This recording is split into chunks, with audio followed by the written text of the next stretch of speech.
Assalamualaikum warahmatullahi wabarakatuh. Perkenalkan, nama saya Anugrah Surya Brinsa BK Purwanto dari Prodi Teknik Mesin Angkatan 2019.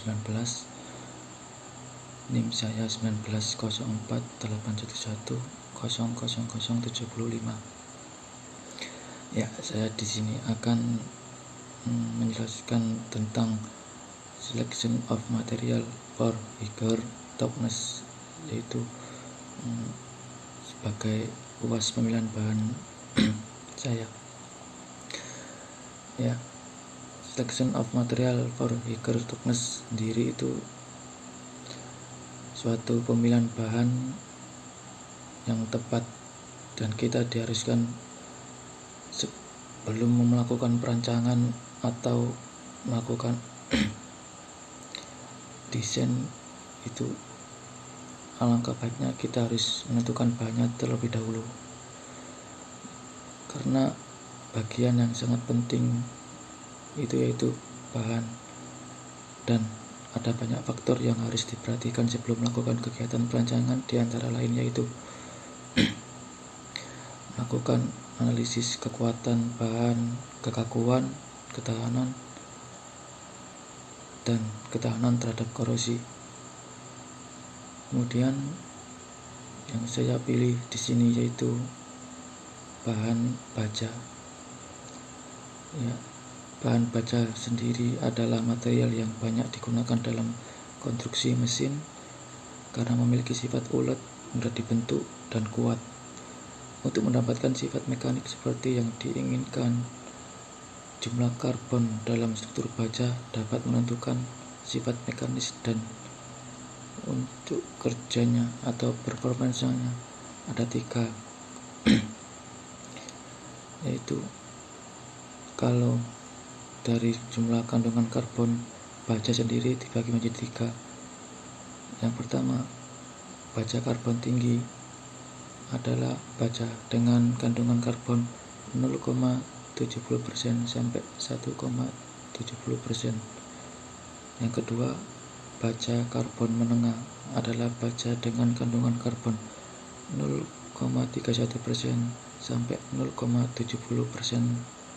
Dan yang ketiga, baja karbon rendah adalah baja dengan kandungan karbon 0,04% sampai 0,30%. Kandungan karbon di dalam struktur baja akan berpengaruh terhadap sifat mampu keras. Sifat ini dibutuhkan untuk komponen mesin yang saling bergesekan atau karena fungsinya harus mempunyai kekerasan tertentu. Selanjutnya, kekerasan pada komponen mesin yang terbuat dari baja dapat diperoleh melalui proses perlakuan panas atau perlakuan permukaan. Proses peningkatan kekerasan menggunakan panas merupakan cara yang banyak dilakukan untuk baja karbon medium dan tinggi. Namun demikian, tidak semua jenis baja bisa dikeraskan secara langsung dengan cara ini. Pengerasan langsung hanya dapat dilakukan pada baja dengan kandungan karbon di atas 0,3%, sementara untuk baja dengan kandungan karbon di bawah 0,3% harus melalui proses penambahan karbon. Baja dengan kadar karbon menengah sampai tinggi dengan kandungan karbon di atas 0,3% dapat ditingkatkan kekerasannya dengan metode perlakuan panas atau heat treatment, seperti pengerasan hardening yang dilakukan dengan metode pengejutan atau quenching, kemudian dilanjutkan dengan tempering. Ya, pengerasan dilakukan dengan memanaskan baja dalam dapur pemanas atau furnace sampai austenite dan didinginkan secara tiba-tiba. Kemudian ada sifat baja. Sifat baja berikut. Ada beberapa sifat baja secara umum yang perlu diketahui. 1. Teguh. Baja memiliki sifat yang solid yaitu mempunyai ketahanan terhadap tarikan, tekanan, atau lentur sehingga baja dapat dibentuk atau dicetak dengan berbagai macam bentuk namun tidak hancur dan tetap kokoh. Yang kedua itu ada elastis. Elastis merupakan sifat baja yang berupa kemampuan untuk berubah bentuk sesuai bebanan yang diberikan, namun mampu mempertahankan susunan partikelnya dalam pembebanan tertentu. Ketika pembebanan tersebut ditiadakan, maka baja akan kembali ke bentuk semulanya. Terus lanjut yang ketiga, yaitu kekenyalan. Kekenyalan sendiri merupakan sifat baja yang mana baja memiliki kemampuan untuk menerima perubahan atau gangguan struktur yang signifikan tanpa mengalami perubahan yang merugikan berupa kerusakan atau kecacatan yang tampak dari luar dan dalam kurun waktu yang singkat. Lanjut yang keempat, dapat ditempa. Sifat baja ketika baja tersebut dalam proses merah pijar akan menjadi lunak sehingga dapat destruksi bentuknya atau ditempa sesuai yang diinginkan. Yang kelima, kekerasan. Baja memiliki struktur yang kuat sehingga kekuatan tersebut dapat melawan masuknya pengotor atau komponen atau benda lainnya. Kemudian ada berbagai sampel. Yang pertama, di paling kiri adalah baja yang sudah normal. Kemudian yang kedua, setelah melalui martensit tanpa tempa proses penyiraman, bagian lainnya telah melalui proses tempa di oven menurut temperatur mereka masing-masing selama 1 jam. Standar tempaan seperti ini biasa digunakan oleh pandai besi sebagai pembanding memastikan bahwa pekerjaan ditempa sesuai dengan warna yang diinginkan.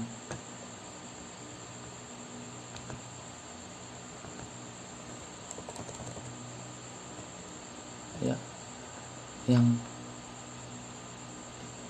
baris ketiga itu yang 350 derajat Fahrenheit itu berbeda warnanya, dengan yang 400 derajat Fahrenheit pun juga berbeda.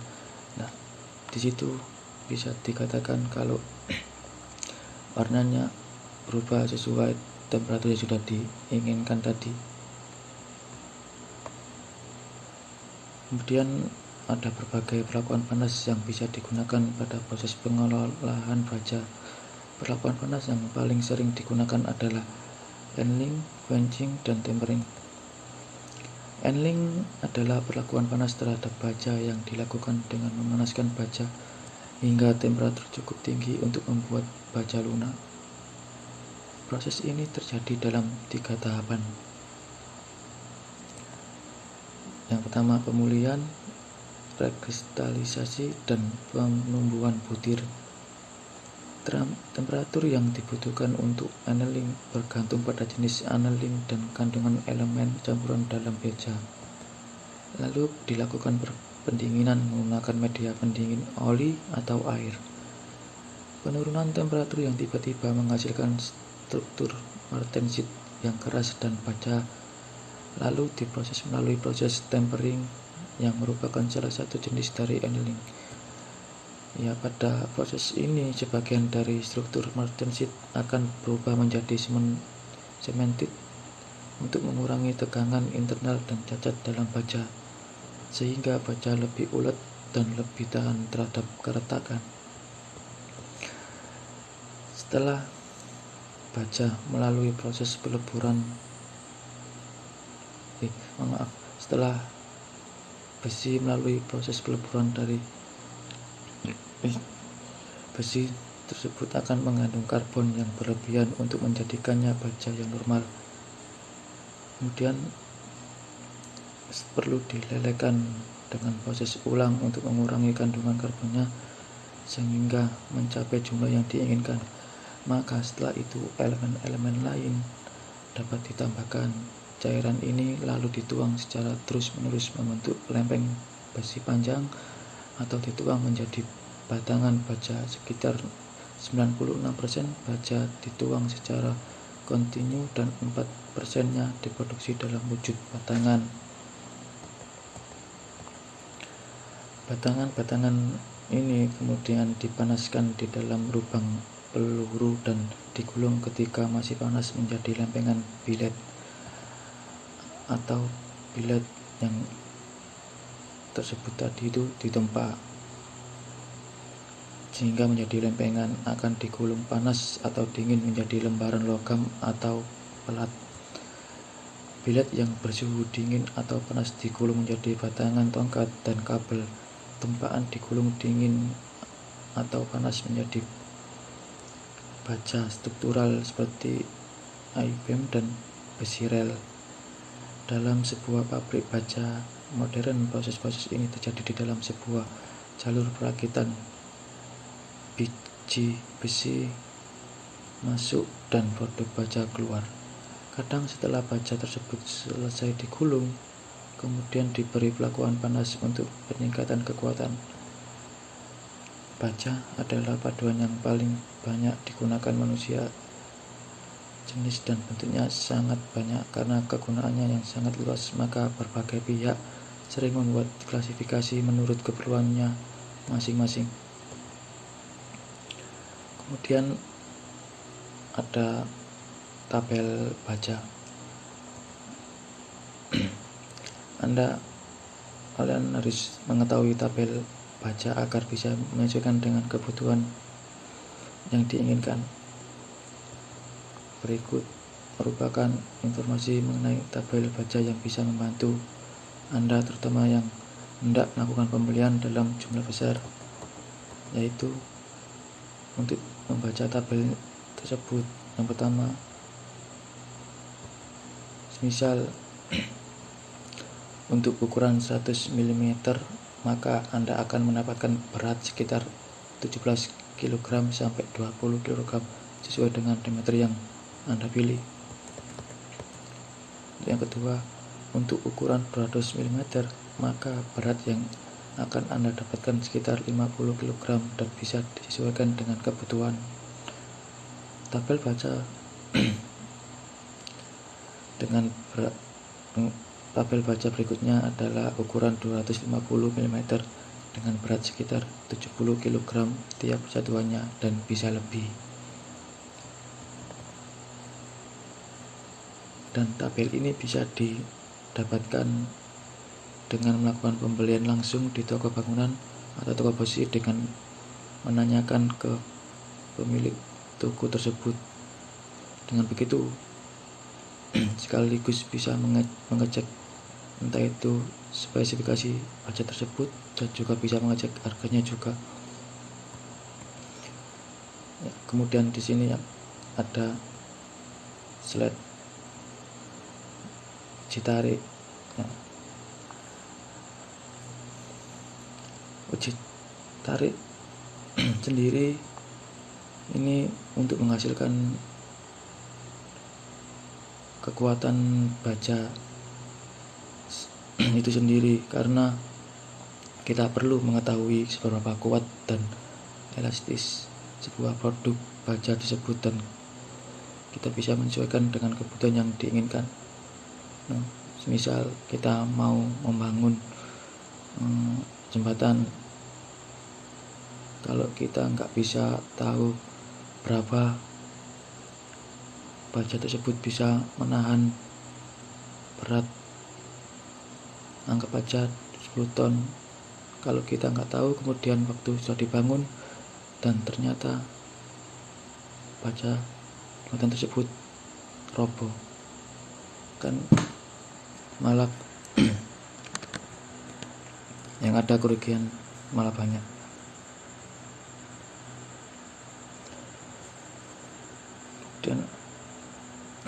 Kemudian ada uji kurva hasil dari suatu uji tarik.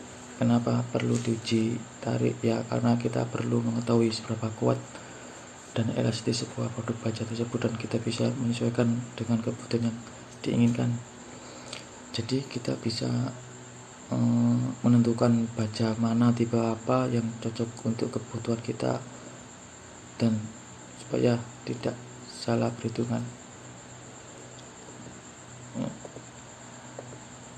Ya, saya di sini menggunakan daftar pustaka yang pertama, Paris M. Al-Okhla, Muhammad S. Salid 2017, in Material Selection for Natural Fiber Composite. Yang kedua, David L. Safransky, Kengal 2017, Shape Memory Polymer Davis Design. Yang ketiga, Prawoto, Yunan 2013, Integration of Mechanics into Material Science Research, a Guide for Material Researchers in Analytical. Yang keempat, Prawoto, Yunan 2013. Sekian dari saya, itu saja yang bisa saya sampaikan. Kurang lebihnya mohon maaf. Saya tutup. Assalamualaikum warahmatullahi wabarakatuh.